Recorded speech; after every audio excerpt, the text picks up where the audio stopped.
Video मेरे को call आ गया था।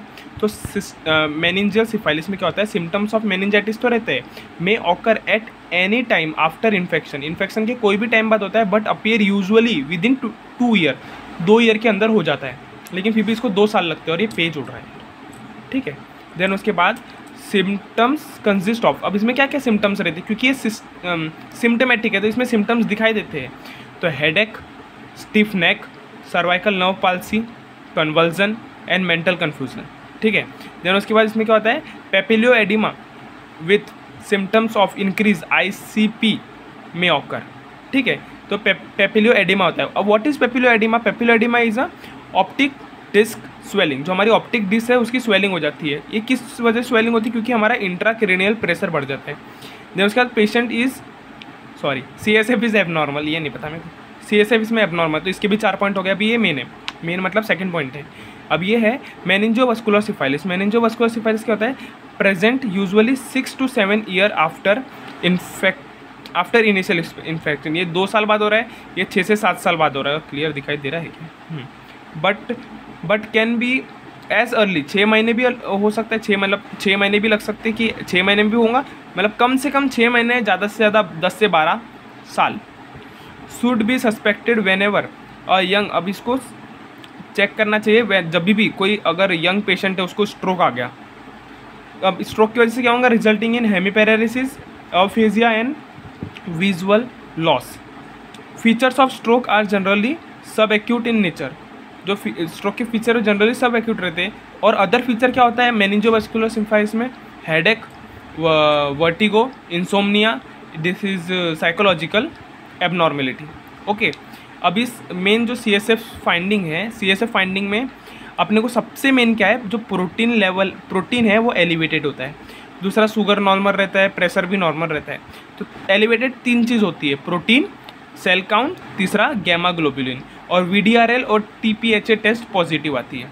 अभी एक है हमारा जनरल पैरालिसिस ऑफ इंसोम्निया। ये देखो, ये 2 साल लगाता है, ये 6 से 7 साल लगाता है, 6 मंथ से 10 साल के बीच में आ सकता है कभी भी, और ये लगाता है 20 साल। Develop 20 year after primary infection.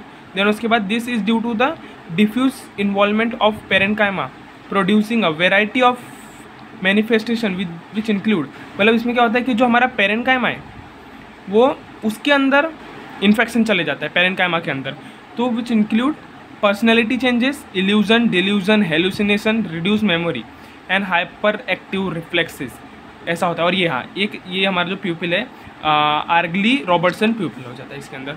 और हमारा लास्ट वाला जो है सिम्टमेटिक, इसमें ये हमारा टेप्स डॉर्सैलिस, इसमें जो अलग से क्वेश्चन बोला है तो इसलिए मैं इसको बस अभी बता रहा कि ये इसमें भी पेरेन्काइमा में होता है, क्योंकि पेरेन्काइमा के 2 टाइप है।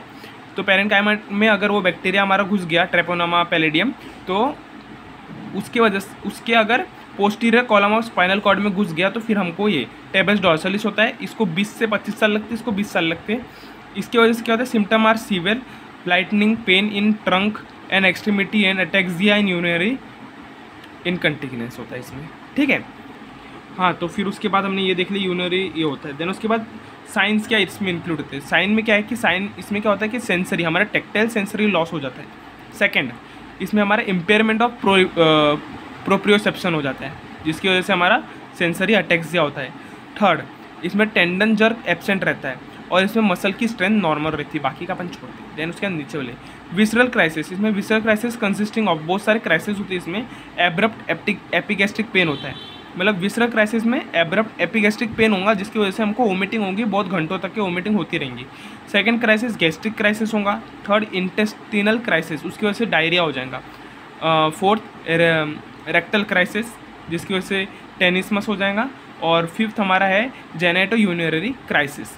और जो हमारा CSF फाइंडिंग है, इसमें CSF फाइंडिंग ये जो हमने ऊपर पढ़े हैं वो सेम टू सेम इधर लिख देने का है। अभी ट्रीटमेंट अपन नॉर्मली पेनिसिलिन देते हैं, उधर असिम्टोमेटिक में भी पेनिसिलिन देते हैं, इसमें भी पेनिसिलिन देते हैं।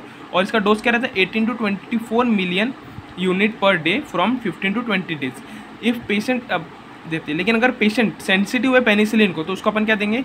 इरिथ्रोमाइसिन या टेट्रासाइक्लिन। इसका डोज क्या रहेगा? 0.5 ग्राम हर 6 घंटे में फॉर 20 to 30 डेज। तो अपन ने 2 टॉपिक देखे, न्यूरोसिफाइलिस और ये अपना टेबिलिस डॉर्सैलिस। ये टेबिलिस डॉर्सैलिस न्यूरोसिफाइलिस का ही सिम्टमेटिक इसमें आता है। न्यूरोसिफाइलिस में कैसा रहता है कि ये बैक्टीरिया है, कहाँ गया, सॉरी, ये बैक्टीरिया है, ये अगर नर्वस सिस्टम में घुस गया आफ्टर इन्फेक्शन ऑफ सिफाइलिस के बाद, तो हमको वो हो जाता है, इसमें असिम्टोमेटिक और सिम्टोमेटिक दोनों रहते हैं। और अपन कैसे फाइंड करते हैं कि असिम्टोमेटिक मतलब कि न्यूरोसिफाइलिस हुआ है तो प्रोटीन रहेगा, अगर CSF में प्रोटीन रहेगा और वीडियालिटिस पॉजिटिव रहेंगी तो ये रहेगा। 25% केसेस में असिम्टोमेटिक न्यूरोसिफाइलिस हो गया, बाकी के केसेस में सिम्टोमेटिक न्यूरोसिफाइलिस होता है। और सिम्टोमेटिक वाले 3 इसमें डिवाइड है, मेनिंजियल, मेनिंजोवास्कुलर और पेरेन्काइमा 2 जनरल और ये टेस्ट खत्म।